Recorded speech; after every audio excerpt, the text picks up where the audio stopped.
The movie opens with Brian Godlock, wearing a cheerful red Christmas sweater that is now covered with blood, racing furiously through the streets of Las Palomas, Texas, on December 24, 2021, chasing after two speeding cars that are embroiled in a raging gunfight.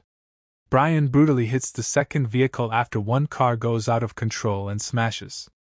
The scared drivers try to run, but they are brutally slain after being crushed by a forklift that Brian slams into them. Playa, the infamous head of a brutal local gang, steps from the car and attacks Brian angrily. He shoots Brian twice, once in the back and once squarely in the throat, and then abandons him in the street among the smoldering wreckage. Brian is brought to the hospital in severe condition, barely surviving. While physicians rush to treat Brian's injuries, cheery Christmas music resonates ironically through the corridors. Saya, Brian's upset wife, arrives at the hospital covered in her husband's blood. Detective Dennis Vassell, who has been investigating Playa's group, also arrives to inquire about Brian's condition. Saya gently assists Brian's recovery over the next few weeks, but the damage to his throat has rendered him unable to speak. Brian is finally discharged and allowed to return home after being hospitalized for a month. On the way back, however, Brian becomes increasingly upset as they pass by endless signs of the rampant gang violence that has seized their community in a fit of wrath. He yanks the crucifix necklace off. He's been wearing it since boyhood and throws it out the window when they get home. Brian bursts into tears and sobs hysterically. He sees a newspaper article about his little kid, Taylor, being tragically killed by a stray bullet during a fight between Playa's gang and their opponents. Brian, tormented by grief and fantasies of vengeance, seeks solace in booze. He has a dreadful flashback to that fateful Christmas Eve morning when his darling son was so senselessly slain as the whiskey flows. Saya passionately tries to reach Brian in the current day, communicating through tender text messages, but he rejects her earnest pleas. Brian goes to see Detective Vassell at the local precinct in April, inspired by revenge. He takes the several photographs of known gang members, including Playa, that adorn the office walls. Brian constructs a thorough murder board at home, documenting critical facts regarding Playa's criminal network. He has written on his calendar, "Kill them all for the following Christmas Eve," exactly 1 year after his son's death. Brian spends the next 8 months planning his vengeance. He rigorously trains his body, gaining hand-to-hand combat and weapon mastery. He researches Playa's gang, acquiring information on their operations. Brian and Saya become increasingly apart as his obsession fades. He is completely consumed by his session with vengeance. Saya eventually leaves, unable to deal with the angry, violent stranger who is her spouse. As Christmas Eve arrives, Brian painstakingly executes his plan. He keeps a close eye on Playa's gang's headquarters, acquiring evidence of their illicit acts. He films them with binoculars as they handle big amounts of cash and automatic firearms. He also takes pictures of Playa with his seductive lover, Venus. Saya texts Brian as the day approaches, expressing her extreme concern for him and appealing with him to contact his family. But Brian ignores her messages because he is hellbent on retribution. Brian begins the first act of his angry rampage on December 23rd. He breaks into Anthony's home, Playa's money handler, and viciously assaults him. Brian ties Anthony up in his garage and seeks to force him to give information about Playa's gang operations. Anthony tries to flee briefly, and the two fight their way through the house. Despite stabbing Brian twice, Brian overpowers Anthony and knocks him unconscious again. Brian arms himself heavily on Christmas Eve and heads out to track down Playa and his crew. He passes past Saya's new house and looks in through the window to see her working on a painting inspired by memories of their late kid.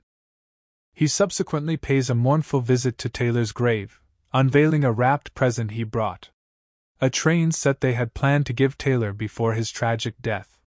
Meanwhile, Detective Vassell receives an unexpected call on his door and is surprised to see Anthony bound and gagged on his doorway. A USB disk with Brian's considerable study regarding Playa's gang operations was included in a Christmas card left with the captive, as well as information pounded out of Anthony.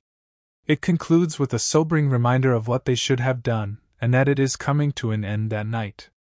Brian begins tracking down the networks of dealers and enforcers used by the players. He pursues two men outside of a sleazy club and forcefully interrupts their attempted robbery of a young woman, murdering them with his car into a stone wall. He stabs one in the stomach before shooting the other as he tries to get onto the car. Brian vomits after being overcome by the graphic cruelty, but continues unafraid. He's going to issue a stern warning. He hurls a nasty message over the wall of the player's compound, containing two severed fingers from the men he just killed. One of the player's thugs discovers the nasty delivery and promptly gives it to Playa, who is now smugly lounging in a Santa robe. Brian arrives at a nearby shootout involving opposing gangs and cops. He joins the melee and slaughters several individuals with his car while cops flee for safety. He tries to help a wounded female officer, but she is shot and killed before he can reach her. A surviving gang member videos Brian's violence and immediately transmits it to Playa. In return, Brian pursues the man and shoots him dead on a video, which he sends straight to Playa as a frightening threat of vengeance. Ruiz, Playa's fearsome enforcer, is ordered to murder Brian before he can strike again. Ruiz confronts Brian, sparking a perilous high-speed chase and gunfight that kills all of Ruiz's goons. Despite his injuries, Brian manages to flee. With his car damaged, he gets a motorcycle and rides straight to Playa's heavily guarded property.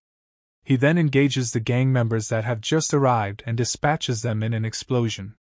Brian enters the complex with his massive armory of firearms and blades. He relentlessly shoots down every opposition, floor by floor, leaving a path of destruction in his wake. Playa is still sleeping upstairs in the penthouse, snorting cocaine and dancing with Venus. As Brian approaches the top floor, Ruiz reappears for a final showdown. Brian executes Ruiz with a single shot to the head at the culmination of a protracted, horrific fight to the death. Detective Vassal comes to the complex, hoping to put an end to the mayhem.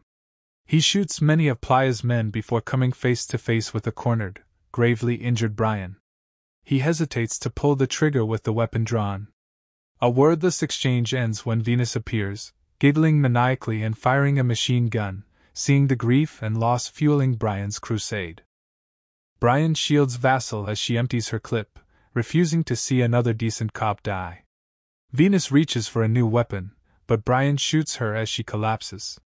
She fires 2 shots into Vassal's stomach. Brian, enraged, storms Playa's lavish penthouse lair. Bullets fly as the sworn foes engage in a shootout. Brian continues to fight after many bullet wounds. As Playa closes in for the death shot, a bleeding Vassal reappears and uses his last ounce of strength to shoot Playa.